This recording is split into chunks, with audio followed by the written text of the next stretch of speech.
Bismillahirrahmanirrahim. Alhamdulillahirabbil alamin. Asyhadu an la ilaha illallah wahdahu la syarikalah wa asyhadu anna Muhammadan abduhu wa rasuluh alladzi la nabiyya ba'dah amma ba'du.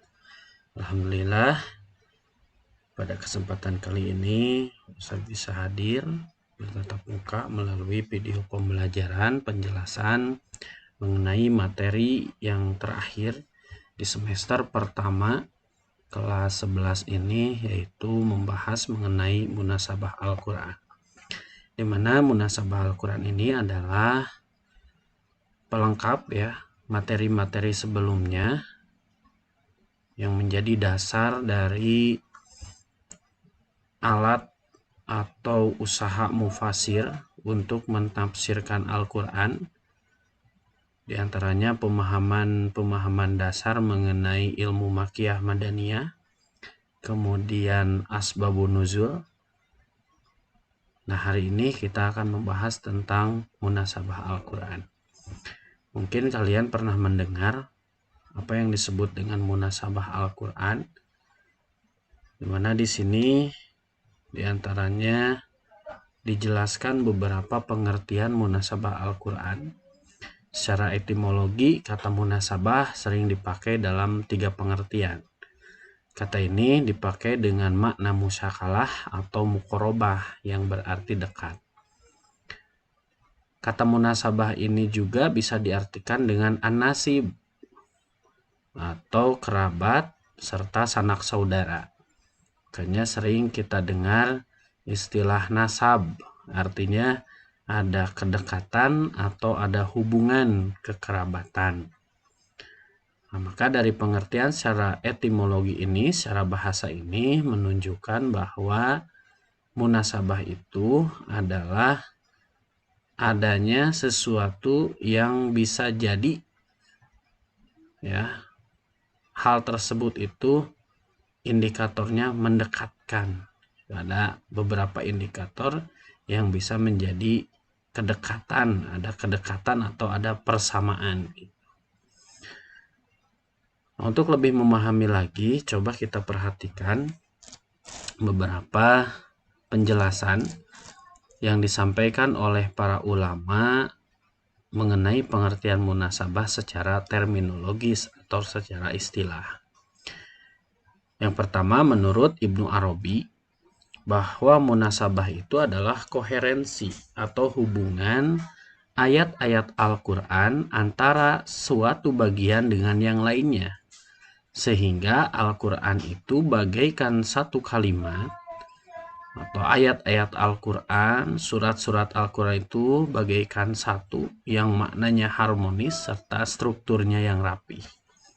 Nah, ini menunjukkan bagian dari sisi kemukjizatan Al-Quran, di mana dari berbagai macam ayat, berbagai macam surat yang tersebar di dalam Al-Quran, ternyata ada hubungan atau ada keterkaitan antara satu bagian dengan bagian yang lainnya. Sehingga nanti kita akan menemukan suatu pemahaman yang utuh, suatu pemahaman yang maknanya harmonis serta dengan strukturnya yang rapi. Nah, ini berarti bahwa Al-Quran itu adalah satu kesatuan. Kenapa ada ayat kemudian ada surat? Nah, ini diantaranya hikmahnya adalah untuk mempermudah menghafal, untuk mempermudah untuk memahami. Kemudian bisa jadi ayat dan surat tersebut kalau di buku itu bisa disebut sebagai bab atau subbab dari sebuah pembahasan. Nah, maka ada jembatan gitu antara beberapa pembahasan tersebut, antara bab dengan subbab tersebut. Nah, hubungan atau jembatan yang menghubungkan antar ayat, antar surat itu, nah itu namanya adalah munasabah. Menurut Az-Zarkashi yang kedua, munasabah itu adalah usaha pemikiran manusia untuk menggali rahasia hubungan antar ayat atau surat yang dapat diterima oleh akal. Nah, ini menjadi bagian terpenting ya, definisi yang penting untuk dipahami, Karena Az-Zarkashi mengatakan ada unsur pemikiran manusia di sini. Berarti memberi peluang kepada kita untuk menggali rahasia hubungan antar ayat atau surat. Nah, akan tetapi yang mesti digarisbawahi di sini adalah apa yang dijelaskan itu atau apa yang dihubungkan itu, kemudian rahasia yang tergali itu tentu haruslah dapat dipahami oleh akal. Dia harus masuk akal, tidak bisa kita menghubungkan antar ayat, menghubungkan antar surat, memikirkan rahasia di balik hubungan tersebut, akan tetapi tidak dapat diterima oleh akal. Nah, maka ini pun menjadi salah satu keistimewaan dari ilmu munasabah. Kalau dua ilmu sebelumnya, misalkan seperti ilmu makiyah dan madaniyah, itu jelas nggak bisa sembarangan. Kita bisa menentukan atau kita bisa menempatkan ayat ini makiyah atau madaniyah, itu nggak bisa sembarangan. Setidaknya seperti yang telah dijelaskan kan ada dua metode. Ada metode yang simai nakli, artinya itu sesuai dengan riwayat yang menyebutkan ayat atau surat tersebut makiyah madaniyah, atau kias ijtihadi, artinya ada beberapa ciri, ada beberapa tanda yang menunjukkan ayat tersebut makiyah atau madaniyah. Artinya nggak bisa sembarangan dikira-kira gitu, ayat ini makiyah atau ayat ini madaniyah. Setidaknya harus pakai dua metode itu. Begitupun di dalam asbab nuzul, apalagi asbab nuzul agak lebih ketat. Karena apa? Ketika kita sama-sama ingin mengetahui sebab turunnya dari ayat tersebut, maka kita harus menggali, terutama pada riwayat-riwayat sahih yang kemudian riwayat tersebut diterima gitu, oleh para sahabat gitu, dan sampai ke tabiin lah gitu. Karena kalau ke bawahnya itu sangat sulit kalau diterima. Nah, maka berbeda dengan munasabah. Munasabah ini berkaitan dengan adanya usaha memikirkan, usaha pemikiran manusia untuk menggali hubungan ayat antar ayat. Nah, akan tetapi kembali bahwa usaha pemikiran manusia tersebut pastilah dipengaruhi dengan banyaknya referensi yang ia baca.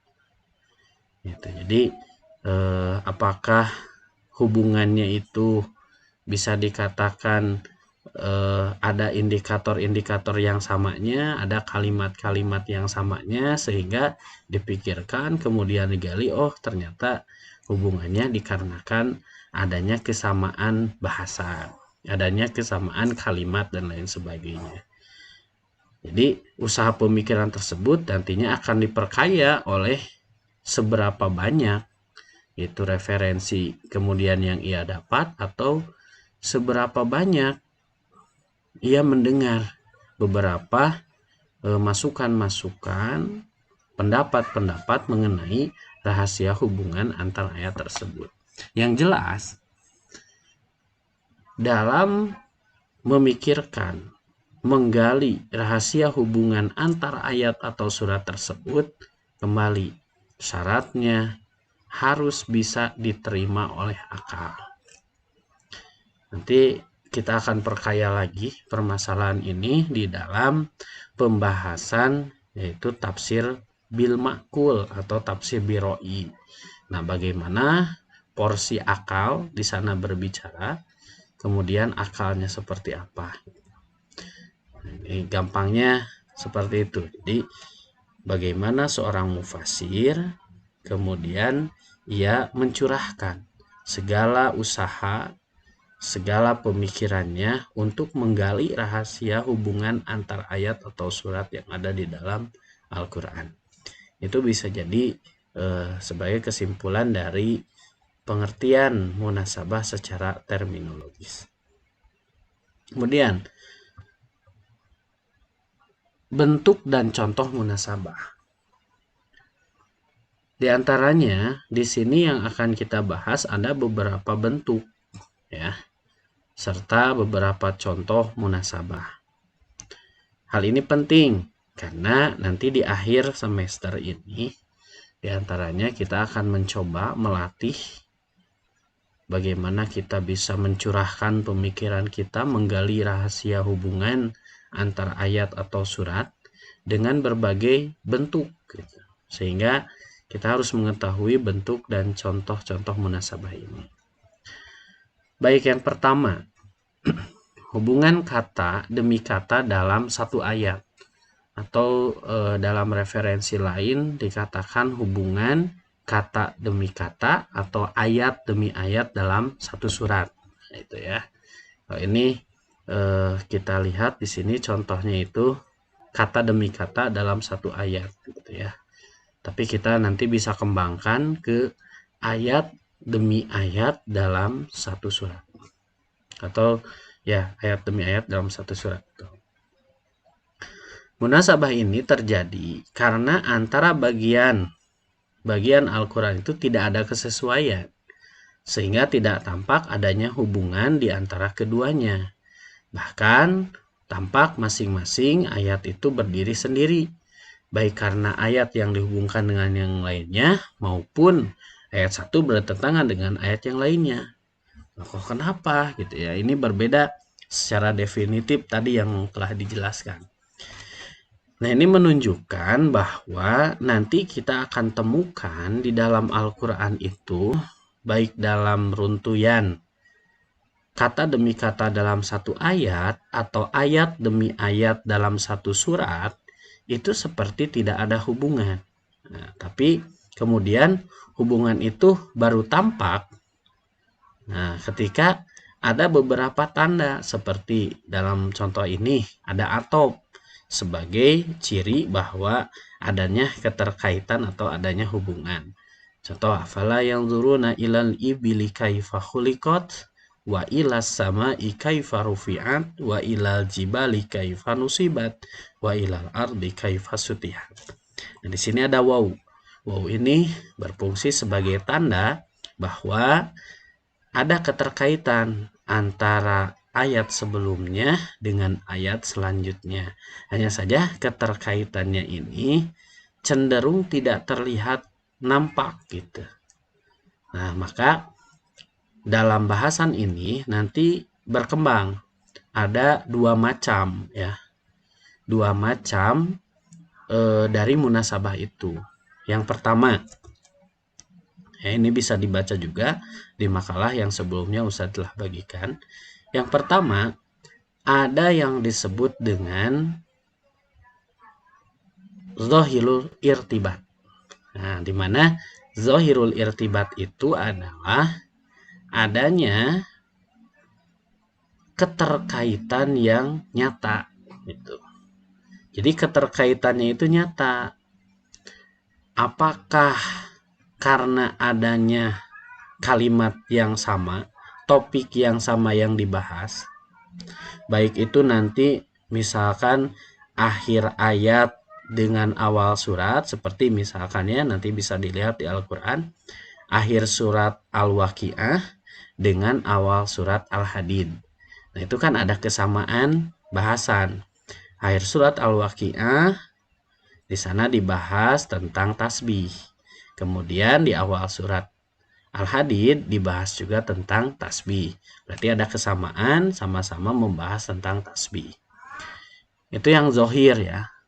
Bisa juga zohirul irtibat itu ayat selanjutnya menjelaskan ayat sebelumnya. Jadi kalau ayat selanjutnya itu tidak disertakan di dalam ayat selanjutnya gitu ya, dengan ayat sebelumnya tidak disertakan dengan ayat sebelumnya, maka nanti akan adanya pemahaman yang salah gitu. Ada kesalahpahaman di dalam pemaknaan ayatnya. Contoh sederhananya seperti ini. Ketika Allah mengatakan fawailul lil musallin. Nah, ayat tersebut kalau tidak disertakan dengan ayat berikutnya, alladzina hum an sholatihim sahun walladzina hum yuraun, nah gitu ya, maka akan terjadi sebuah pemahaman berarti orang yang sholat itu celaka. Nah, karena apa? Ayat selanjutnya sebagai penjelas dari ayat sebelumnya itu tidak disertakan. Maka ini keterkaitannya itu sangat erat. Gitu. Keterkaitannya itu sangat nyata. Zahirul irtibat. Gitu. Sehingga hubungan antara ayat keempat dengan ayat kelima ini adalah menunjukkan hubungan yang nyata, sebab ketika salah satunya dipisah akan terjadi kesalahpahaman di dalam pemaknaan. Nah, itu contoh yang bisa kita kembangkan gitu ya. Ketika antar ayat di dalam satu surat. Atau kita bisa perlebar contoh ini pada akhir ayat gitu ya, akhir ayat dengan awal surat setelahnya. Nah, perhatikan misalkan surat Al-Fatihah, di akhir surat Al-Fatihah. Ingat ketika kita bicara dengan akhir surat atau awal surat itu tidak mesti satu atau dua ayat sebelumnya gitu ya. Tapi kita bisa bicara berdasarkan kepada topik tertentu atau bahasan tertentu. Contoh seperti misalkan akhir surat Al-Fatihah. Allah Subhanahu wa taala di sana mengatakan alladzina an'amta alaihim, ya, siratal ladzina an'amta alaihim ghairil maghdubi alaihim waladdallin. Nah, itu garis bawah ya, sambil kalian lihat juga di Qur'annya.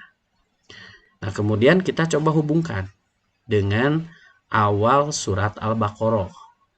Kita ambil contohnya 1 sampai 20. Nah, apa hubungannya? Akhir surat Al-Fatihah itu dengan awal surat Al-Baqarah. Nah, kalau kita perhatikan dan kalau kita lihat di sana, ketika Allah mengatakan siratal ladzina an'amta alaihim, maka an'amta alaihim itu dijelaskan dengan awal surat Al-Baqarah di ayat 1 sampai ayat kelima. Allah mengatakan ciri-ciri orang yang bertakwa. Berarti bisa jadi siratal ladzina an'amta alaihim ay alladzina, atau orang-orang yang bertakwa ay al muttaqin gitu. Apa saja ciri al muttaqinnya itu?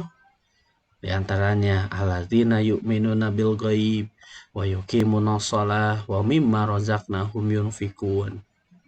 Nah, masih berhubungan di sana. Ada nikmat yang telah Allah rizkikan kepada orang-orang bertakwa, kemudian orang bertakwa menafkahkan atau ya menginfakkan gitu sebagian dari rizki tersebut.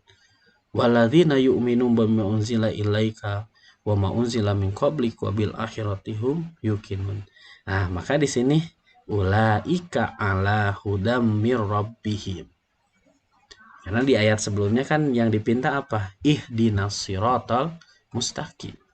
Yang dipinta adalah tunjukilah kami ke jalan yang lurus. Berilah kami hidayah untuk menuju jalan yang lurus. Maka Allah mengatakan ulaika ala hudam mir rabbihim. Orang-orang bertakwa itulah yang akan mendapat hudan atau mendapat petunjuk. Itu ya, sebagai salah satu gambaran. Kemudian Allah mengatakan lagi ghairil maghdubi alaihim, bukan orang-orang yang dimurkai.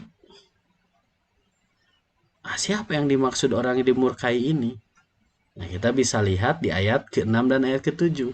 Innalladzina kafaru sawaun alaihim a'angdartahum am lam tunzirhum la yu'minun. Sana dikatakan bahwa sesungguhnya orang-orang kafir itu sama saja. mereka diberitahu, mereka diberi peringatan, atau mereka tidak diberi peringatan, sama saja la yu'minun, gak mau beriman.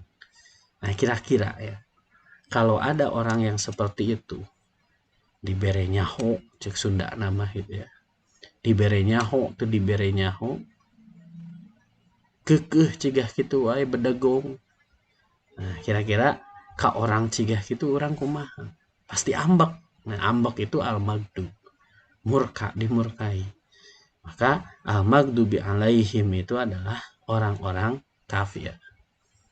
Waladolin, dan tidaklah yang mendapat hidayah itu mereka orang-orang yang dolin, sesat. Ya, orang-orang yang sesat tidak akan mendapat hidayah. Siapa orang-orang sesat itu? Nah, di sana dikatakan di ayat ke-8 sampai ayat ke-20. Yaitu dicirikan kepada orang-orang yang munafik. Karena orang munafik tersesat di antara keimanan kemudian kekafiran. Jadi mereka berada di antara iman dan kafir. Nah, ini menjadi salah satu bagian yang bisa memberi kekayaan referensi yang lain gitu. Jadi kita bisa menempatkan ya, menjelaskan hubungan keterkaitan ayat-ayat tersebut. Dengan cara apa? Ya dengan cara tadi, usaha untuk memikirkan. Nah, harus juga kan pemikiran itu didukung dengan beberapa hasil bacaan atau referensi yang kita dapatkan. Jadi sehingga pemikiran tersebut bisa masuk akal. Dilihat dari indikator atau tanda-tandanya, ada kesamaannya. Nah, yang kedua masuk ya. Yang kedua kemudian hubungan antara kandungan ayat dengan fasilah atau penutup ayat. Atau bisa juga dikatakan hubungan fawatih ya. Fawatih surat, awal surat dengan akhir surat tersebut. Nah, ini contohnya dalam satu surat terdapat kolerasi antara awal surat dan akhirannya. Misal, dalam surat Al-Qasas dimulai dengan kisah Nabi Musa dan Fir'aun. Sedangkan penutup suratnya menggambarkan pernyataan Allah agar umat Islam jangan menjadi penolong bagi orang-orang kafir. Nah, di mana orang kafir tersebut digambarkan pada awal surat itu dengan pembangkangan yang dilakukan oleh Fir'aun. Nah, ini menunjukkan bahwa adanya kesamaan antara awal surat dengan akhir suratnya. Kesamaan pembahasan. Nah, tinggal nanti kita gali ini hubungannya jelas atau hubungannya khafi itu ya, tadi belum terbahas itu ya, kalau hubungannya jelas gitu ya, seperti tadi pembahasan yang sama. Nah, kalau contoh yang tadi yang Al-Fatihah ya dengan surat awal surat Al-Baqarah itu masuknya ke macam munasabah yang irtibat khafi. Artinya keterkaitannya itu tidak jelas, artinya tidak nampak, bukan tidak jelas ya, tidak nampak. Bisa jadi seperti tidak ada keterkaitan. Padahal kalau digali itu ternyata ada keterkaitan. Nah, seperti misalkan dalam Al-Qasas. Di awal-awal ayat dibahas tentang Musa dan Fir'aun. Kemudian di akhirnya Allah mengatakan bahwa umat Islam jangan jadi penolong bagi orang kafir. Nah, ini kan simbol diantaranya. Simbol yang sama. Bahwa kekafiran itu disimbolkan dengan Fir'aun. Ini bisa jadi macamnya itu adalah macam irtibat khafi. Artinya keterkaitannya yang tidak nampak. Harus kita nampakkan. Nah, itu ya. Jadi yang kedua, hubungan antara awal surat dengan akhir surat. Atau bisa jadi hubungan tersebut berkaitan dengan nama juga kandungan yang ada di surat tersebut. Nah, itu ya pada pertemuan hari ini. Selanjutnya silahkan kalian gali Al-Qur'annya, cari dua contoh ya. Satu contoh hubungan antar ayat dalam satu surat ya. Yang kedua, hubungan antara awal surat dengan akhir surat. Hubungannya boleh hubungan yang jelas ya, zohirul irtibat, atau boleh juga yang irtibat khafi. Insyaallah nanti kita akan bertemu lagi di pertemuan berikutnya. Mudah-mudahan Allah Subhanahu wa taala memberi umur kepada kita dan memberi pemahaman kepada kita sehingga kita lebih bisa mendekati dengan firman-firman-Nya yang ada di dalam Al-Qur'an. Itu, assalamualaikum warahmatullahi wabarakatuh.